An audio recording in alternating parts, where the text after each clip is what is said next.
What if you've spent your whole life feeling like you're wired wrong, when really, you're just wired rare? Think about it. Everyone around you seems to move fast. They decide fast.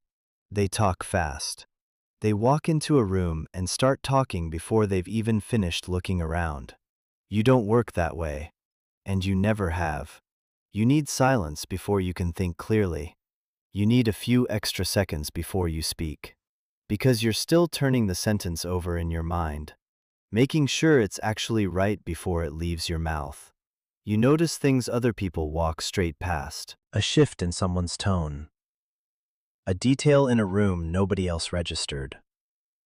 A pattern that took everyone else 3 conversations to catch. And you caught it in one. And somehow, all of that made you feel like the odd one out for most of your life. Slower. Quieter. Less ready for the world than everyone else around you. You've probably sat in rooms full of people who all seemed to know exactly who they were and exactly what to say, while you were still quietly piecing together what you actually thought. Wondering if everyone else had simply been given some instruction manual you never received. That's not a flaw. That's one of the rarest personality types in psychology. A mind built for deep processing instead of fast reaction. And deep processing is exactly why success shows up later for people like you. Not because you're behind, because you were never running the same race to begin with. So here are 7 signs this is you. And the real reason almost everyone with this personality type ends up ahead, just on a very different timeline than everyone else. The first one, you need silence before you can actually think. Not just quiet as in no loud noises. Real silence. The kind where nobody's talking to you. Nothing's demanding your attention. And your mind finally has room to work through something properly. Your best ideas almost never happen mid-conversation. They happen later. In the shower. On a walk. Lying in bed at night.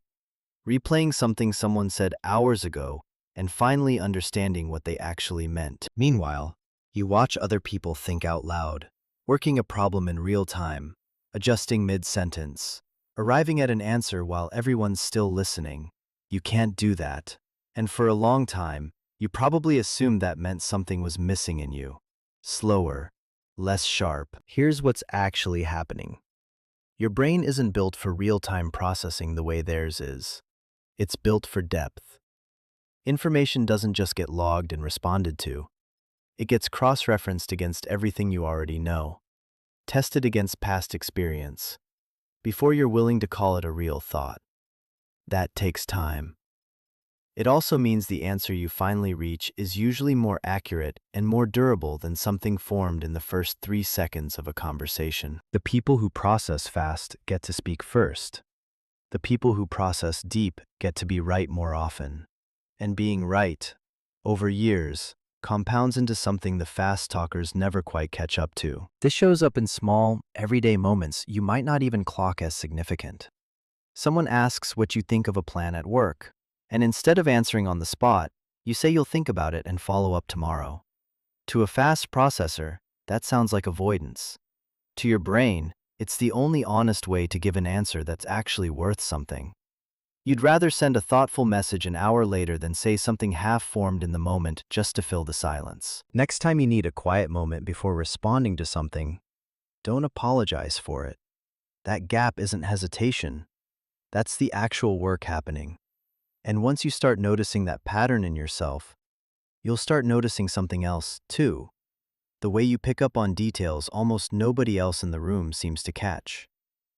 The second sign, you notice things other people walk right past. A shift in someone's tone that tells you they're upset before they say a word. A tiny detail in a room. A photo moved. A chair angled differently. That nobody else registers. A pattern in someone's behavior that took everyone else 3 conversations to catch. And you caught it in one. You've probably learned to keep most of this to yourself. Because when you do point it out, people look at you like you're overthinking. Or worse, like you're making something out of nothing. You're not. What you have is a nervous system that takes in more information from the environment than most people's do, sometimes called high sensory processing sensitivity. Sounds, expressions, shifts in mood, subtle inconsistencies between what someone says and how they say it. Your brain registers all of it, whether you want it to or not. Most people's brains filter a huge amount of this out automatically, just to keep from being overwhelmed. Yours doesn't filter as aggressively. It lets more in. That's exhausting sometimes. It's also why you tend to understand people faster and more accurately than almost anyone around you. Even if you rarely say so out loud, you pick up on what someone actually needs before they've finished explaining what they think they need. You sense tension in a room minutes before it turns into an argument. You're often the one who quietly checks in on a friend nobody else noticed had gone unusually quiet at dinner, because you caught something in their face the rest of the table missed entirely. Don't train yourself to ignore this. It's tempting to shut it off because it feels like too much information all the time. But this sensitivity is the raw material behind almost every good decision you've ever made about people. The move isn't to feel less. It's to build in enough quiet time to process everything you're taking in. Which brings us to the next sign. Because that need for quiet doesn't stop with thinking. It extends to your entire nervous system needing to recover. The third sign. You need real time alone to recharge. Not because you're antisocial, but because your nervous system runs at a higher volume than most people's. You can enjoy being around people. You might even love the people you were just with. But after a few hours of conversation, meetings, or even a good social gathering, something in you starts to drain in a way it doesn't seem to drain for everyone else. You need to go somewhere quiet and just exist without anyone needing anything from you. If you don't get that, you start to feel foggy, irritable, strangely tired in a way sleep doesn't fully fix. This isn't shyness, and it isn't a social deficiency. Every interaction you have is processed at that same depth we talked about earlier. You're not just hearing words. You're reading tone, watching micro-expressions, tracking subtext, adjusting in real time to everyone else's emotional state.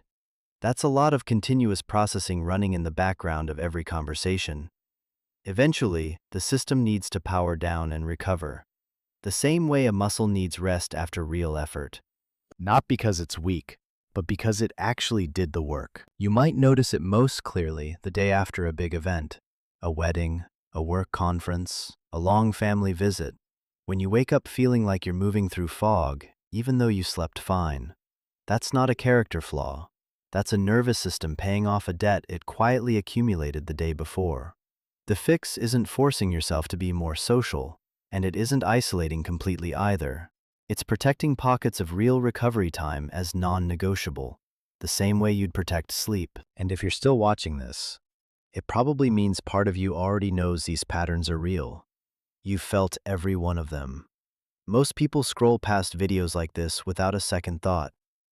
You're still here, which means you actually want to understand this about yourself, instead of just feeling it and moving on. So subscribe, not for entertainment, but because your brain changes through repetition. And one video like this every week might be exactly what helps you stop mistaking your wiring for a weakness. The fourth sign. You think carefully before you speak, even when it means missing the moment entirely. You've been in conversations where the perfect response formed in your head 30 seconds after everyone had already moved on. You've sat in meetings with the exact right thing to say, running it through your mind once more to make sure it was accurate.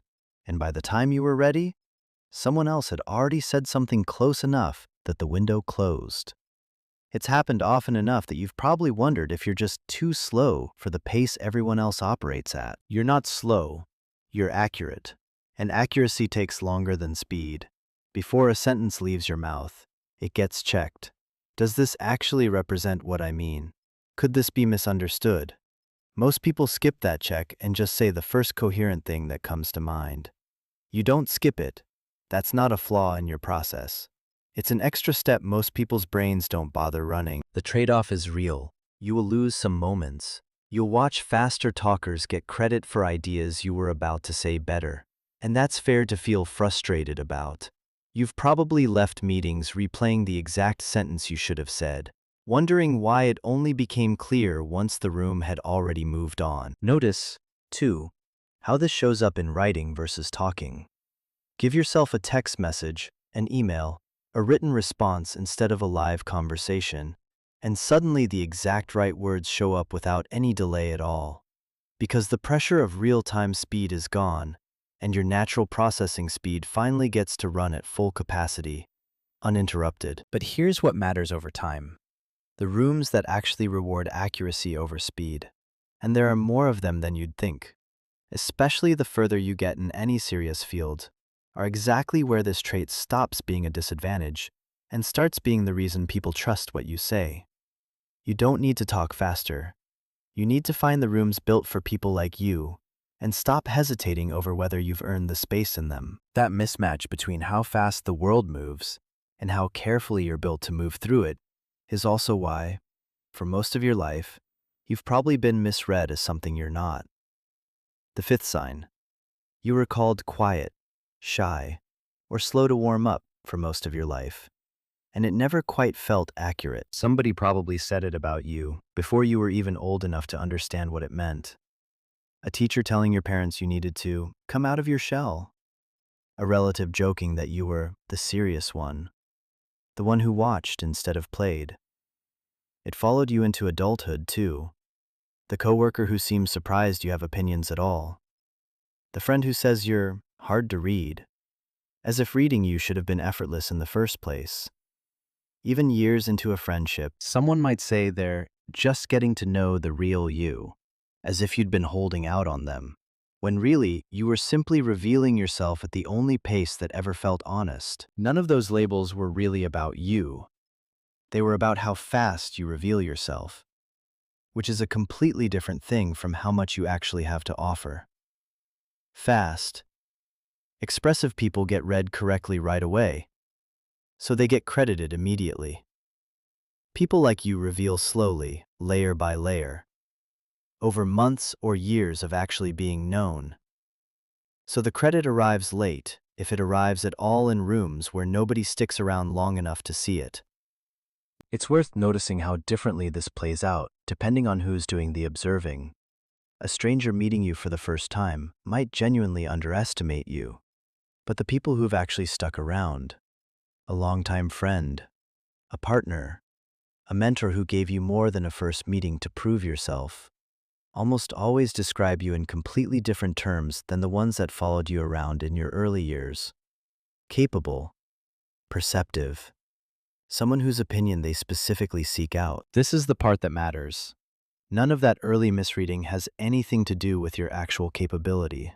It's a timing mismatch, not a talent gap. The world rewards quick impressions. You were never built to make one.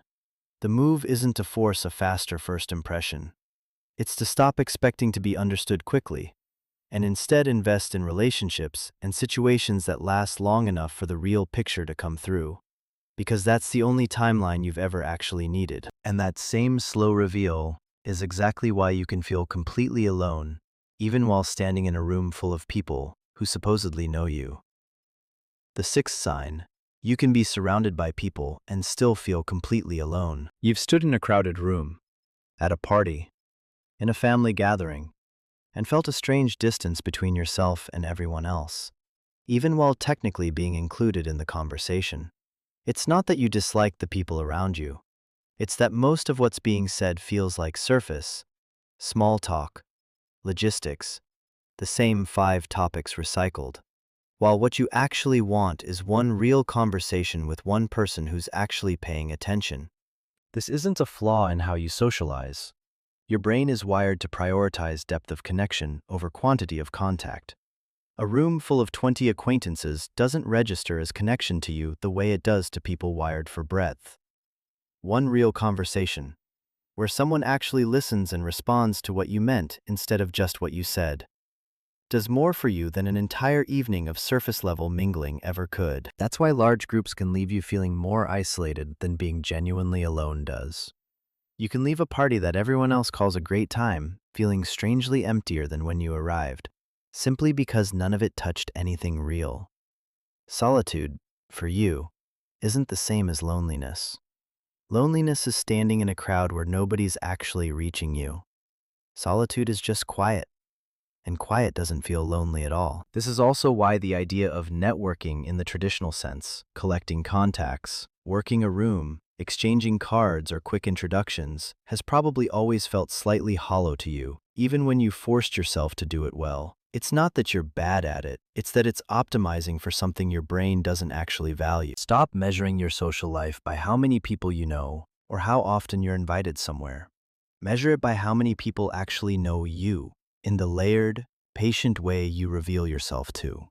A short list of people like that will always serve you better than a long list of names who only know the surface version of who you are. And that same preference for depth over speed is exactly what explains the last sign, the one that ties everything together, and the real reason people like you tend to succeed so much later than everyone else. The seventh sign, the one that ties everything else together. You're a late bloomer. Not because you're behind, but because everything you've read so far in this video takes time to actually pay off. Think about what depth actually requires. Thinking slowly enough to be accurate instead of fast. Absorbing more sensory information than most people even register. Needing real recovery time instead of running on empty. Choosing precision over quick impressions. Investing in a handful of real connections instead of a wide-surface network. None of that produces results quickly. All of it produces results eventually. And when they finally arrive, they tend to be more solid and longer lasting than the fast wins everyone else picked up years earlier. This is why so many people with this exact wiring spend their 20s, sometimes their 30s, like they're watching everyone else's life move faster than theirs. Friends getting promoted sooner, peers appearing more confident, more finished, more arrived. You might have sat at a reunion or scrolled through old classmates online, quietly wondering why you still felt like you were figuring things out while everyone else seemed to have already landed somewhere solid. And then, often quietly, without any single dramatic turning point, something shifts. The depth that took so long to build finally has enough material to work with. The relationships that took years to form finally matter more than the 100 surface connections other people made faster. The accuracy that cost you speed for 2 decades becomes the exact reason people trust your judgment now. Think of it less like a race and more like the difference between a plant that shoots up fast in loose soil and one that spends years pushing roots down into hard ground before it ever breaks the surface. The first one looks like it's winning for a long time, but it's also the first one to fall over when the wind picks up, because there was never much holding it in place. The second one takes longer to show anything at all, and then, when it finally does, it doesn't move. You were never actually behind. You were building on a longer foundation. And longer foundations hold more weight, even if nobody around you noticed the work happening underground the whole time. If this described you, you don't need to become louder, faster, or more decisive to catch up. You were never in that race, and you never needed to be. You just need to keep trusting a timeline that was always going to look different from everyone else's, because it was never built for a sprint. It was built to last. And last is exactly what it's going to do. Real change, for someone wired this way, is never loud. You don't wake up one day suddenly confident, suddenly fast, suddenly like everyone else. One day you just notice you recovered faster after a hard week. You overthought a conversation a little less than you used to. You said the true thing out loud instead of rehearsing it silently for the 10th time. Nothing dramatic, just quieter, steadier, more solid than before. That's what this personality type has always been building toward. Not a louder version of yourself, a truer one, given enough time to actually show up. And when it finally does, it won't feel like an arrival so much as a quiet recognition. The sense that you were never actually lost, just taking the long way to somewhere solid. If even one of these 7 signs described you, don't try to fix all 7 at once. Pick one. Maybe it's protecting real recovery time instead of pushing through exhaustion. Maybe it's letting yourself take those extra few seconds before speaking, without apologizing for it. Just one. Practice today, is enough to start. Subscribe if you want more reminders like this one, not for entertainment, but because understanding your own wiring is what finally lets you stop fighting it. And if you know someone who spent their whole life feeling like the quiet, slow, late one in every room, send this to them. They've probably never heard anyone explain that their timeline was never actually behind. It was just always going to be their own.